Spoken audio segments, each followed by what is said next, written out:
Charles, Nick. Well, Phil, thank you. It's mostly quiet here on the boxing front in Las Vegas. In just 2 nights, though, Mike Tyson climbs into the ring being constructed behind me. Once again, an overwhelming favorite to demolish another guy. Tyson and his Saturday night opponent, Bruce Seldon, held their final news conference here today.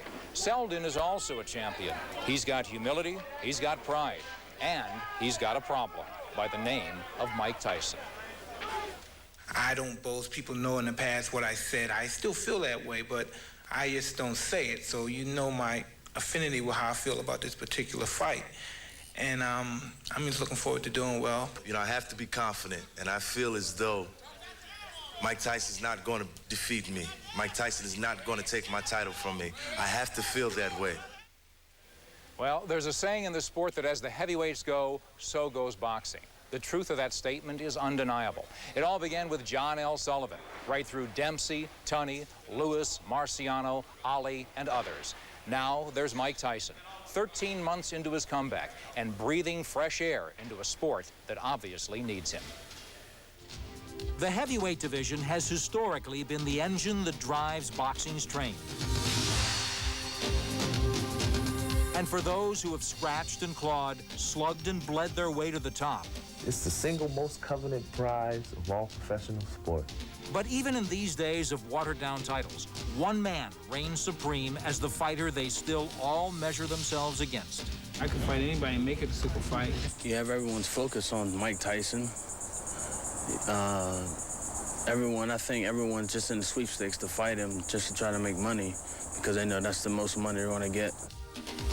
Since his return to the ring, Tyson has been the principal player in the 2 biggest gates in boxing history. No heavyweight has come close to Tyson's drawing power.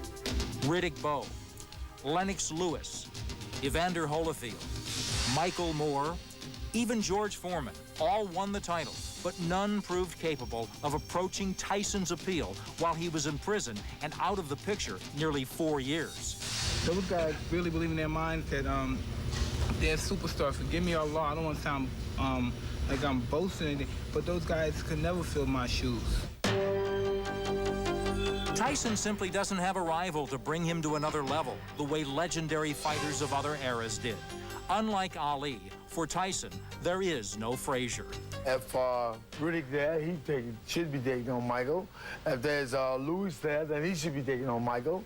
Whoever in that rank, they have to face Michael, and that's the way it seems.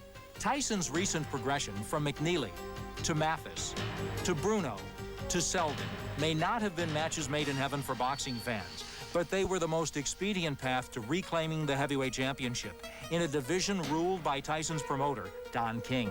The heavyweight division, which does have a few names up there, but based on promotional problems between the fighters and promoters, you can't get those fights made easy. So boxing is in a pretty rough state right now.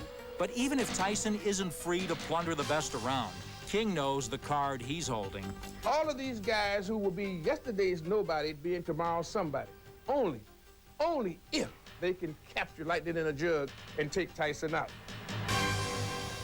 Mike Tyson remains many things to many contenders. He's every boxer's worst nightmare, yet he's also their window of opportunity, because only through Mike Tyson runs the path to the glory and riches they're all after. Back to you, Phil.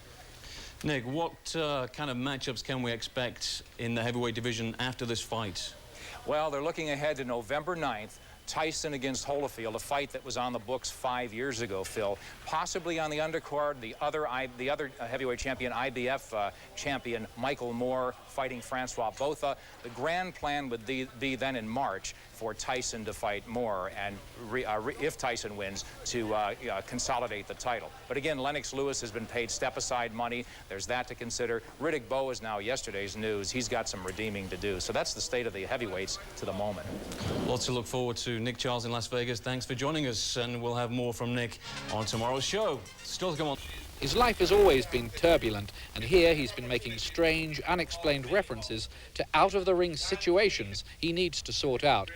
I went through some ordeals. I got out of prison. I'm still dealing with some situations that I may just go back and see, but I'm just happy to just be around and to just continue doing what I do best and this is what I do. This you know, regardless, and you know me, I'm pious and I'm humble. I'm in the hurt business, and this is what I do, and I enjoy what I do. Praise be Allah, and I look forward to seeing you on Saturday. Tyson's training has, we're told, gone well. One of his sparring partners apparently needed 150 stitches. The fight here is only for Bruce Seldon's WBA title. Bruce who, you might say? Well, Seldon has turned his life around. At 15, he went to jail for armed robbery, but vowed never to get in trouble again and to make his mother proud of him. She died 3 years ago and never saw the reformed Bruce become champion against Tony Tucker. I felt like crying, I felt like laughing, I felt like laying down on that canvas like I did. I wanted to start spinning around like the Three Stooges. I was just so happy, man. I no words can't explain it. It was just great, man, just to, you know. And then when they come up there and they announce me as the winner, and they put that piece of gold around my waist, oh, man, you know. I was just, the most important thing that I was thinking about the whole time was, I wish my mama was here with me. You know, I wish my mother was here with me. That belt would not have went around my waist. It would have went across my mother's shoulders. Like Bruno, so many Tyson opponents seem to be beaten before they start. And Sky's Glenn McCrory sees worrying signs this week in Seldon. He seemed a little bit intimidated already this far out, so it's going to be difficult. He does have the style to give Mike trouble. He's got a good jab, he's got good movement, but really it's just whether he's intimidated or not. And at this moment, he looks a little intimidated. Well, who knows? Maybe there will be a sensation. Maybe Bruce Seldon can jab and move his way to a very improbable points decision. But you won't find anyone, even in this gambling-mad city, who's putting a single cent on it. This is Ian Darke, Sky Sports in Las Vegas. Well, if there is a shock, you'll see it exclusive on Sky Sports 1 on Sunday morning at 9 o'clock, and there's a repeat at 9 that evening. Let's to the face. Bruce Seldon. No one knows him. Ha. That's because no one wants to. Mike Tyson fears no man. See his WBA World Title Challenge Sunday at 9 a.m. and repeated at 9 p.m. Sky Sports 1.